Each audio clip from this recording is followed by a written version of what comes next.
ನಮಸ್ಕಾರ ಸ್ನೇಹಿತರೆ, ನಾನು ನಿಮ್ಮ ನಾಯಕ.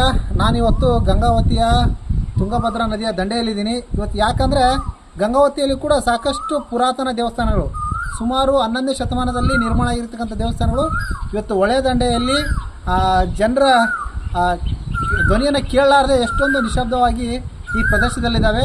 ಅಂಥದ್ದೇ ಇವತ್ತು ಜಡೇಶಂಕರಲಿಂಗ ಅನ್ನುವಂಥ ದೇವಸ್ಥಾನ.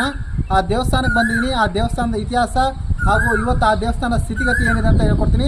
ಮೊದಲಿಗೆ ನಾವು ಆ ಜಡೇಶಂಕರನ್ನ ದರ್ಶನ ಮಾಡೋಣ ಬನ್ನಿ.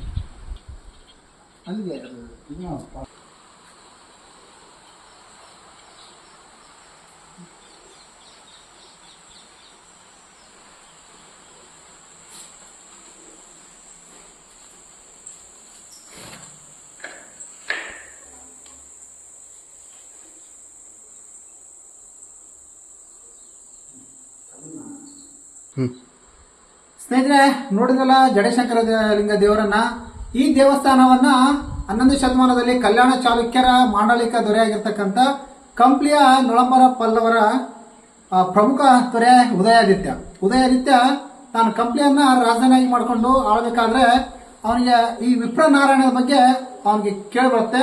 ವಿಪ್ರನಾರಾಯಣದಲ್ಲಿ 33 ಕೋಟಿ ದೇವತೆಗಳು ನೆಲೆಸಿರ್ತವೆ ಅಂತ ಒಂದು ನಂಬಿಕೆ ಮೇಲೆ ಆತ ಈ ಕಡೆ ಬಂದು, ಅಂದ್ರೆ ತುಂಗಭದ್ರಾ ನದಿಯ ಎಡಭಾಗಕ್ಕೆ ಬಂದು ಗಂಗಾವತಿ ಭಾಗದಲ್ಲಿ ನೆಲೆ ನಿಂತು ಇಲ್ಲಿ ದೇವಕಾತ ಅನ್ನುವಂಥ ಪ್ರದೇಶ ಇದೆ. ಆ ದೇವಕಾತ ಇವತ್ತು ನಾವು ದೇವಘಾಟ ಅಂತ ಕರಿತೀವಿ. ಅಲ್ಲಿರ್ತಕ್ಕಂಥ ದೇವಸ್ಥಾನಗಳು, ಹಾಗೆ ಈ ಜಡೇಶಂಕರ ಲಿಂಗ, ಹಾಗೆ ಇನ್ನ ಅನತಿತ್ವದಲ್ಲಿರ್ತಕ್ಕಂಥ ಸಿದ್ದೇಶ್ವರ ದೇವಸ್ಥಾನ, ಅಷ್ಟೇ ಅಲ್ಲದೆ ವಿರುಪಾಪುರದಲ್ಲಿರ್ತಕ್ಕಂಥ ಆಂಜನೇಯ ದೇವಸ್ಥಾನದ ಜೊತೆಗೆ ನಾವೇನು ಇವತ್ತು ಗಂಗಾವತಿ ಅಂತ ಕರಿತಾ ಇದೀವಿ, ಆ ಗಂಗಾವತಿಯ ಗಂಗಾಧರೇಶ್ವರ ದೇವಸ್ಥಾನವನ್ನು ಕೂಡ ಈ ಉದಯಾದಿತ್ಯ ನಿರ್ಮಾಣ ಮಾಡ್ತಾರೆ. ಆದ್ರೆ ಇವತ್ತು ಗಂಗಾವತಿ ನಗರದಲ್ಲಿ ಗಂಗಾಧರೇಶ್ವರ ಗುಡಿ ಇಲ್ಲ ನಮಗೆ. ಯಾಕಂದ್ರೆ ಅದು ಕಾಲನ ಹೊಡೆತಕ್ಕೆ ಮತ್ತು ಮತಾಂತರ ದಾಳಿಗೆ ಹಾಳಾಗಿ ಹೋಗಿದೆ. ನಮಗೆ ಕೇವಲ ಅದು ಚರಿತ್ರೆ ಮಾತ್ರ ಉಳ್ಕೊಂಡಿದೆ.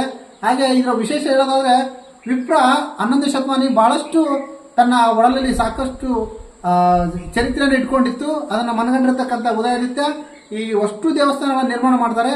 ಆದ್ರೆ ಅದರಲ್ಲಿ ನಮಗೆ ಕೆಲವೊಂದಿಷ್ಟು ದೇವಸ್ಥಾನಗಳು ಮಾತ್ರ ಕಾಣ ಸಿಗ್ತವೆ. ಅದರಲ್ಲಿ ಇವತ್ತು ನಮಗೆ ಸುಸಜ್ಜಿತವಾಗಿ ಸಿಗಕ್ಕೆ ಕಾರಣ ಅಂದ್ರೆ ಗಂಗಾವತಿಯ ಬಣಗಾರ್ ಸಮಾಜ.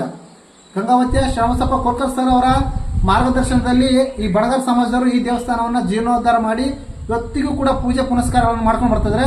ಆದ್ರೆ ನೋವಿನ ಸಂಗತಿ ಅಂದ್ರೆ ಈ ದೇವಸ್ಥಾನಕ್ಕೆ ಬರಬೇಕಾದ್ರೆ ಸರಿಯಾದ ರಸ್ತೆ ಇಲ್ಲ.